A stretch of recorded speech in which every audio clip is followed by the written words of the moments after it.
Hello there, I'm Patrick Stroth, Trusted Authority in Executive and Transactional Liability and President of Rubicon M&A Insurance Services, now a proud member of the Liberty Company Insurance Broker Network.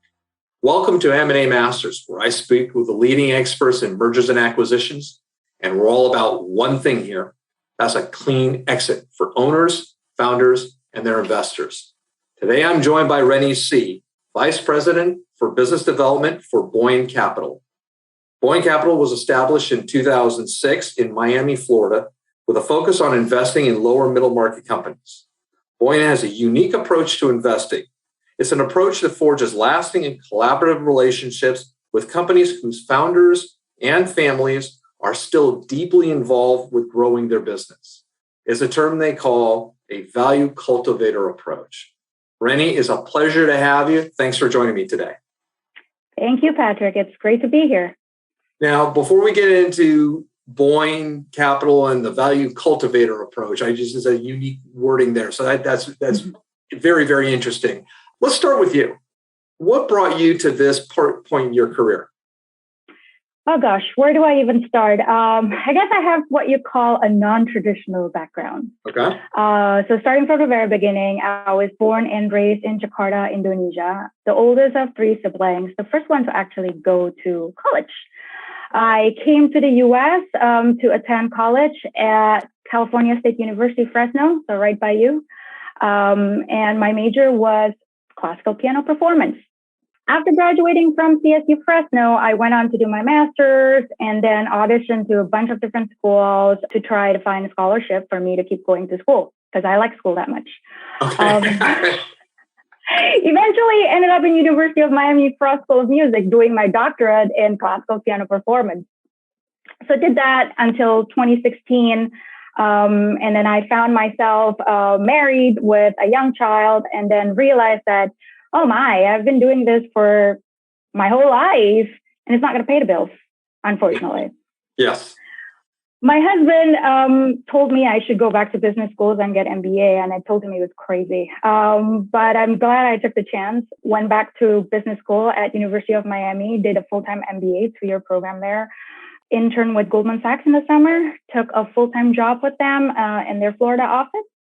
3 years in, learned a lot from Goldman, really enjoyed working there, but always had a knack with entrepreneurship and private equity and that world. My dad is an entrepreneur. So I got in touch with Derek McDowell at Boyne Capital and basically just asked him for a job. He gave me a chance. So that was more than 3.5 years ago. I'm still sitting happily here at Boyne Capital. My primary focus here at Boyne is deal originations and LP relations. So what that means is I connect us with potential sellers or what we call potential partners. And so you're around that connection. Is there any, the skill set you have from being a high level concert pianist into the financial world? That's a really unique matchup. Yeah, I would say, contrary to popular belief, people think that artists or musicians are on the creative side. Okay. Or more prone to creativity yes. and, yes. On the art side. I'm not. And I think most of my colleagues in the music world isn't either. We're trained to stare at tiny little notes and tiny little details. So I would say that we're really attentive to details. Okay. That's one. And focus. Then focus. Yes. And then the discipline, you're used to practicing 8-9 hours a day, I guess, without pay or without actual benefits, right? Other than getting better. So those kind of skill set I brought over, and I have found my training in classical music has been very helpful. Tell me about Boyne, and why don't we start with this? Is how did they come up with the name? Because that usually gives you some insight into the culture and the founder. Yeah, so like I said, Boyne was founded in 2006 by Derek McDowell, our CEO and managing partner, who today is still very involved in all aspects of the firm. The name Boyne Capital came from River Boyne in Ireland. Actually, a very pretty river. So I'm not sure about what's special about River Boyne. I should probably educate myself about that. But that's where it came from. We are a lower middle market focused private equity firm. We are based in Miami. There is 26 of us sitting in Miami, which is crazy because when I joined 3 years ago, there's only 16, 17 of us.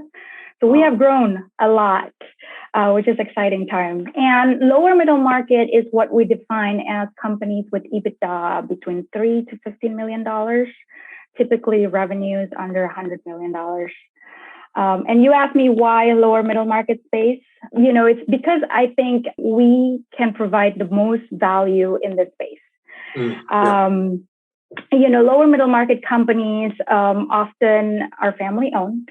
And they usually do not have, the infrastructure or the capital to grow on their own without eating into the sellers or the management team's time and personal capital, right? So that's where we came in. We like to partner with business owners, management team, or, I guess the sellers in this case. We do majority recapitalization and usually position ourselves as a solution provider because if you think about it, most business owners think about PE partnership as an exit route, right? It's like, a PE firm wants to buy me, therefore I must exit 100% and give them the keys to my house. But that's not usually the case, especially not with us. With us, it's not 100% exit. And for the most part, we actually do not encourage that. We encourage them to hang on to a minority equity because we will help them grow their business. Together, we're going to maximize enterprise value, and then they will actually have a much bigger exit the second time around. So we do it together. Yeah, that second bite of the apple, which is always correct. Yeah. Mm-hmm. Yeah. And that's where the value cultivator concept come in, right? We always joke internally, we're not good at leverage buyout, but we're excellent in leverage buy-in. So we buy into those management teams and those owners of the businesses and really support them through their growth initiatives. And there are many ways that I can go into details, examples of how we support them. Well, I think that is very helpful because there are a lot of owners and founders that they reach an inflection point. Some of them are looking for an exit. And then it's just, well, do they really want an exit or do they just want to change and they just don't know how to do it? And that's where you can find in a lot of owner-founder businesses where an owner commences a process, then all of a sudden is reluctant and starts dragging their feet, which can get very, very frustrating because they really didn't want to give up something that was the core of their life. And and there are those that do want to do that, and there's an avenue, but the others that they don't want to give everything away. They've spent a lifetime building something, and they're, as I mentioned, the inflection point where they're too small to be enterprise, but they're too big to be small now. And so what do? And they just don't know where to go. And unfortunately, and this is why we want to go and meet with Boyne Capital, is that if they don't know about owners and founders, if they don't know about Boyne Capital, they may default to, partner with a strategic that may not have their best interest at heart, or they're going to go to an institution. And, where if you go to an institution, you're going to get underserved, you're going to get overpriced, and you're not going to get what you really wanted. But a lot of people don't know about this. And the thing with Boyne Capital particularly is, you started in 2006. In 2019, there are over 5,000 private equity firms now, More than half of them look to the lower middle market. And so, you have to have something unique that comes and speaks to these owners and founders, depending on what they want. If the ones that want an exit, they can go someplace. Others that want to get to the other side and see how to cross the finish line, they can come to an organization like Boeing. You mentioned that with your value cultivator approach, there are a couple ways that manifests. Give us a couple of examples, if you could.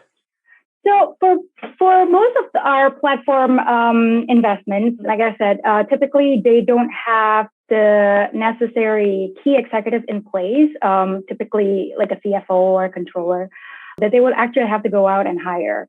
And recruiting and hiring takes a lot of time away from the CEOs from running the business, right? So our team, our operations team in-house has a team of operations people that actually work hand in hand with the portfolio company management team to do financial reporting and, executing their growth plans, talking through 100-day strategy. And within that team, also seat my colleague, whose title is VP of Human Capital, and she's been instrumental in hiring and adding key hires to portfolio companies as they become on board. So the management team doesn't have to. You shave time, and that's definitely a valuable thing to present to potential partners. And then also, of course, when you're trying to grow by acquisition and you're trying to do it on your own, it is a huge undertaking, right? Even if you're doing it not to sell your company, but to acquire companies to grow your own, it is helpful to have somebody like us, with capital, and then more than just capital, to help you execute, identify targets, and make sure that you're going down the right path. Experience helps, doesn't it? Yeah, for sure. And also, like, given the pandemic, some businesses, thrive, some businesses didn't. But I bet a lot of business owners would not want to go through that again alone. It's helpful to always have a partner. Yeah, I can imagine. Well, the other thing that's key when you got the skill set with the human capital, particularly now, is not only a challenge to recruit, but it's retain. Yeah. And I think that probably what you have is a great skill set and an advantage on that front. The other thing that's interesting is that you're not coming in, and the perception with a lot of private equity firms from outside is that the private equity firm is going to come, as you said, load them up on debt and do a lot of financial re-engineering. You don't do that. You're looking at, we want to go ahead and we're going to reset and get some operations and get people in. That's right. So from our side, partnership is extremely important, right? The fit is important because we have the mindset of like, this is going to be a long-term partnership to grow this thing together, to make it bigger, make it better for everyone. So it's not just kind of like acquire and hold, or like come in and clean house and put in as much as our people on the board. No, it's not that. So every single major decision making is made in partnership with management team. So we think that's very important. Again, there's like something for everyone, right? So if someone wants to like retire 100% and hand over the keys, probably not for us. But if someone who wants to actually a partner who supports their growth and willing to roll off our sleeves and actually do the work, like putting in infrastructure, putting in NetSuite, doing key hires, and actually clean up everything and make it, better and more professional, then we would probably be a good fit. Talk about, you mentioned lower middle market where you got owner and founder involved. Fill out the profile. What's the profile of Boyne Capital's ideal target? What are you looking for? So aside from the financial profile, 3 to 15 million EBITDA, revenue under 100, typically what we look for a business with good growth potential, proven profitability. I guess that's probably kind of normal, but someone who has grown their business to a point that they can't anymore, or they need help to do more and they want to do more, right? So that's the key. So like you said, it's inflection point, but they want to push through that inflection point instead of, okay, this inflection point and I think I'm done for the day. And in terms of industries, we're pretty agnostic. We like business services, more asset-light businesses, and a bunch of different verticals. And we have an areas of interest that we list on our website if people want to go and check it out. But most importantly is the partnership. It has to be with the right management team. So that's where the fit is. Any issues on geographical limitations? So we invest in US and Canada. If you look at our current active portfolio companies, or even former portfolio companies, it's all over the place. We have companies in Florida, California, Wisconsin, Kansas City. Officially, we are looking for investments in Canada. We just haven't found one yet. One of the recent trends that's been happening in mergers and acquisitions, and why we've had such a big growth in private equity, is the successful transition that M&A transactions are having right now. They're happening more efficiently. They're happening cheaper, faster, all those other wonderful terms that you have. And one of the reasons why the industry has gone from a few hundred private equity firms to 5,000 today is that the transactions themselves are a lot easier to execute. And one of the byproducts of that, or one of the creators of that, has been that there's been a product out in the insurance world called reps and warranties insurance. And what it has done is really elegantly transferred risk away from buyer versus seller to a third party with deeper pockets, so that if both parties can transfer risk for a reasonable price, okay, deals go forward, and not only do they close, but then the post-closing transition is that much easier because, again, you don't have one party against another. And so, don't take my word for it. Renny, good, bad, or indifferent, what's your experience been with rep and warranty insurance? I totally agree with you, Patrick. We have had a very good experience using it as a way to take a major area of buyer-seller negotiation off the table for many of our transactions. I think we use it in about like 80% of our platform transactions now. It removes the often contentious issue of escrow size and exposure cap for seller indemnification, and it gets more cash in their pockets at closing. And it still protects us from unknown issues in the business that are discovered post-close.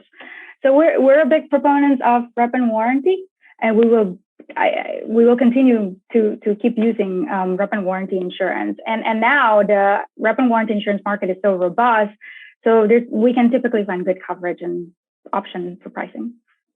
Could not have said it better myself. Thank you so much. I think one of the great things about the platform we want to bring to people's attention in the audience is that reps and warranties used to be a product reserved for deals at $100 million enterprise value and up. They had rigorous due diligence requirements, financial requirements, all those things. And the price was still relatively good, but the eligibility criteria to get in was difficult, particularly for the lower middle market. And what's great is there's been a new product that's been introduced that provides a sell-side rep and warranty policy, and it protects sellers and the buyers involved in deals at a $15 million transaction value and down. So you could buy up to $10 million in limits on a $10 or $11 million company and cover everything all the way up to the thing. And it's a fraction of the cost. And what's nice is the more that organizations like yours in lower middle market are aware of this, because it's not only good for platform acquisition, but for add-ons, which usually, you had to go bare because they weren't eligible. Now it's there. So it's one of those things we wanted to make sure we pointed out to everybody. Renny, as we just turned the corner from 2021 to 2022, and I don't see robust M&A activity dropping anytime soon, share with me, what trends do you see either in M&A or Boyne Capital? Tell me what you see. So can't predict the future, Patrick. Don't have a crystal ball, but what I can tell you is I think the trend of what we are seeing in 2021 is gonna continue. Just from macro environment, the pandemic, I guess, is still here, surprisingly, right? So people still have that mentality. Probably they don't want to go through another round of difficulties alone. So that's going to drive some activity. And some people probably have difficult situations happen with, health or family that got them to rethink their priorities, and maybe they want to step back, retire from the business. And some people probably want to start their own business because they quit their corporate jobs, right? So those definitely will contribute to stronger M&A environment, and things like tax code changes also. Mm-hmm. So a lot of things that could potentially make it even more robust. But whatever it is, I see just good things hopefully happening in 2022. We are excited to see what it has in store for us. I completely agree. I mean, one of the things that I'm stealing from a prior guest is that, we have economic cycles come and go, pandemics are going to come and go, tax changes are going to come and go. One thing that is going to be constant is time. And as, a lot of these owners and founders, many of them are baby boomers, they're getting to the point where they're going to reach their own personal inflection point, and that's going to be father time. So I think that there's going to be a very large transition as we go forward, and that's going to carry forward, I believe sincerely, for the next couple of years. But we'll keep our fingers crossed, and hopefully things will move as they've been moving. So this is good. Now, Renny, how can our audience members find you in Boyne Capital? First place to check is our website. It's www.boynecapital.com. It is spelled B as in boy, O as in Oscar, Y, N as in Natalie, E as in Echo, capital.com. You can find myself there with my contact information. It's Renny Sie. I always tell people it's like Jenny with an R. That's easier. Sure. My email is rc@boeingcapital.com. It's spelled R as in Robert, S as in Sierra, I as in Echo. No, I as in Italy, E as in Echo at boeingcapital.com. And you can call me at 305-856-9500. Fantastic. Renny Sie from Boyne Capital, absolute pleasure talking to you in this value cultivator approach. Really, really like it. It's very, very refreshing. It's this abundance thing where you take something, you're just going to make more for everybody. And I think that's just very, very positive. Thanks for joining me today. Thank you for having me, Patrick. Take care.